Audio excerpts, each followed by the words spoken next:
Amigos oyentes, hermanos queridos, buenos días. El Evangelio del día, hoy 31 de enero del año 2018. Aquí estamos Patricia y Miguel, este matrimonio cristiano, dispuestos a leer y comentar este Evangelio. Primero, la lectura. Patricia. Lectura del Santo Evangelio según San Marcos, capítulo 6, versículos del 1 al 6. Jesús salió de allí y se dirigió a su pueblo, seguido de sus discípulos. Cuando llegó el sábado, comenzó a enseñar en la sinagoga, y la multitud que lo escuchaba estaba asombrada y decía: ¿de dónde saca todo esto? ¿Qué sabiduría es esa que le ha sido dada y esos grandes milagros que se realizan por sus manos? ¿No es acaso el carpintero, el hijo de María, hermano de Santiago, de José, de Judas y de Simón? ¿Y sus hermanas no viven aquí entre nosotros? Y Jesús era para ellos un motivo de tropiezo. Por eso les dijo: un profeta es despreciado solamente en su pueblo, en su familia y en su casa. Y no pudo hacer allí ningún milagro fuera de curar a unos pocos enfermos, imponiéndoles las manos. Y él se asombraba de su falta de fe. Jesús recorría las poblaciones de los alrededores, enseñando a la gente. Palabra del Señor. Gloria a nuestro Señor Jesucristo. Bueno, acá tenemos, esto ha quedado como un dicho a través de los siglos. Nadie es profeta en su tierra. Acá el Señor nos dice en su tierra, en su casa, la casa de sus parientes, entre los conocidos. Sí, generalmente ocurre esto. Se valora menos a la persona a la cual se supone que se la conoce. Jesús quería ser conocido, o decían aquellos que eran vecinos de Jesús, muchos de los cuales seguramente lo habían conocido de niño, lo habían visto crecer, lo habían visto con su familia en la casa de Nazaret, y de pronto que aparezca como un profeta en la sinagoga, dando lecciones de sabiduría como la que estaba dando el Señor, como ningún otro, hablando con la plenísima autoridad que tenía y realizando milagros, convalidando de esta manera todas aquellas cosas que decía. No podían entender cómo este vecino común, este hijo del carpintero de José, era un oficio, digamos, el de carpintero quizá no de los más cotizados, y carpintero también sería por oficio Jesús. Entonces, ¿cómo puede ser profeta? El hijo del carpintero, el vecino, el de la otra cuadra, si lo conocemos, si lo vimos siempre, si conocemos toda su familia. Ahora resulta que es profeta. ¿Y de dónde saca esa sabiduría? ¿A dónde fue a estudiar? ¿Cuándo lo vimos realmente exhibir todos estos conocimientos?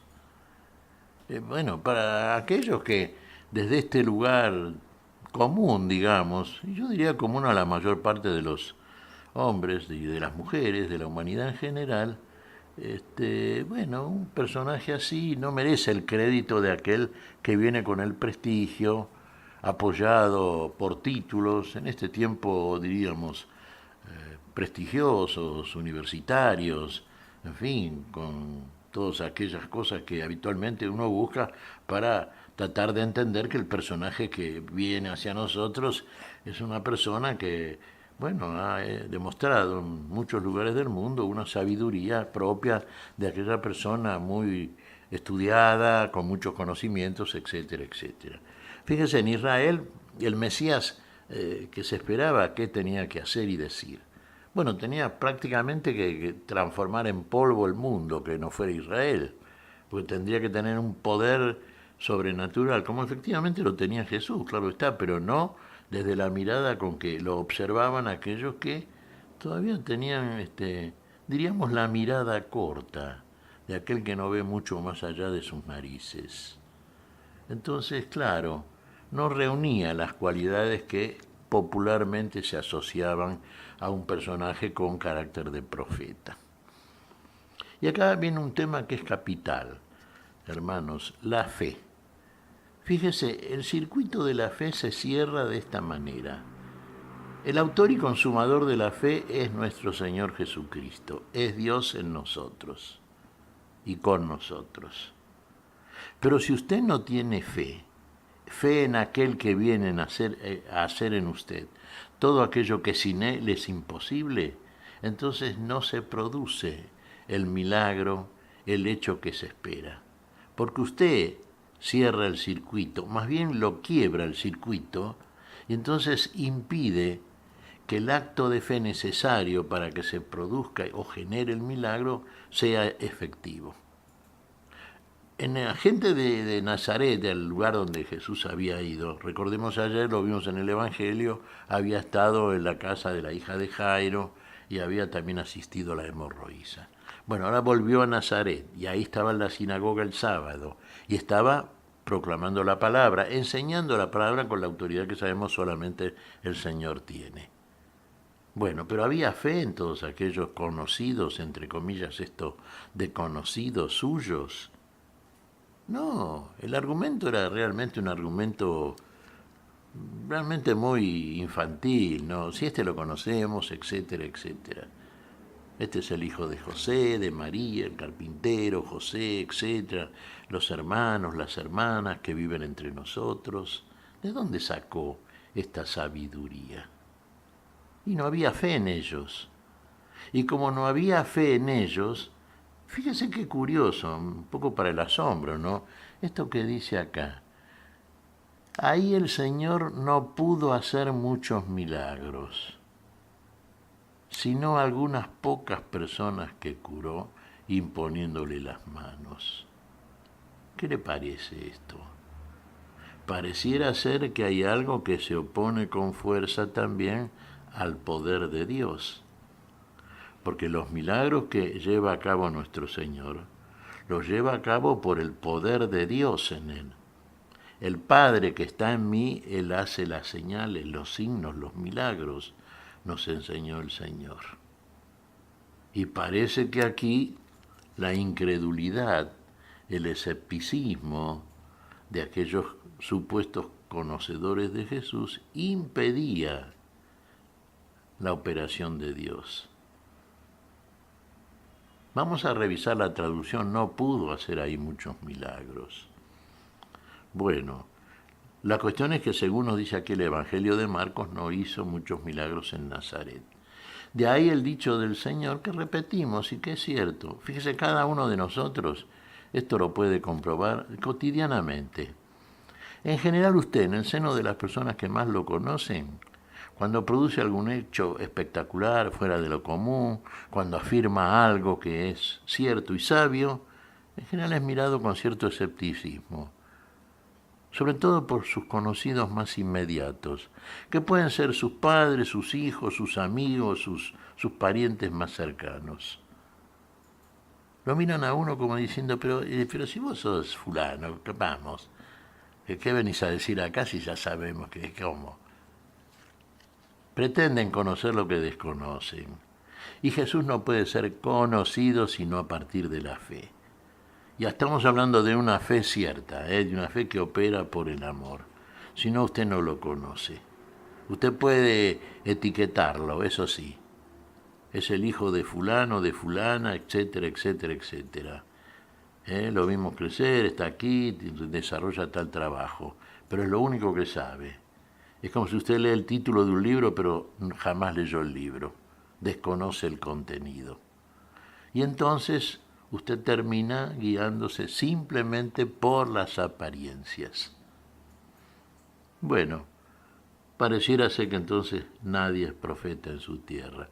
Y le pasó de la misma forma a los profetas de Israel, fíjese, a dónde los envió Dios.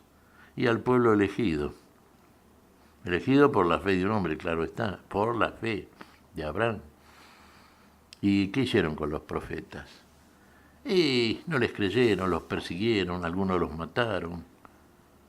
Todo tipo de persecuciones, tribulaciones. hacia los varones llevados, inspirados y enviados por Dios. ¿Qué te parece, Patricia? Pues mira, Miguel, recuerdo una frase que dices continuamente: la humildad es la raíz del árbol de la sabiduría. Y si el creador de todo el mundo, nuestro creador, se hizo humilde al hacerse uno de nosotros, ¿de dónde nos viene el orgullo? Efectivamente, Patricia. La sabiduría que exhibía Jesús era fruto de esa humildad. La humildad raíz del árbol de la sabiduría, dijo alguna vez Ángela de Folino, sí.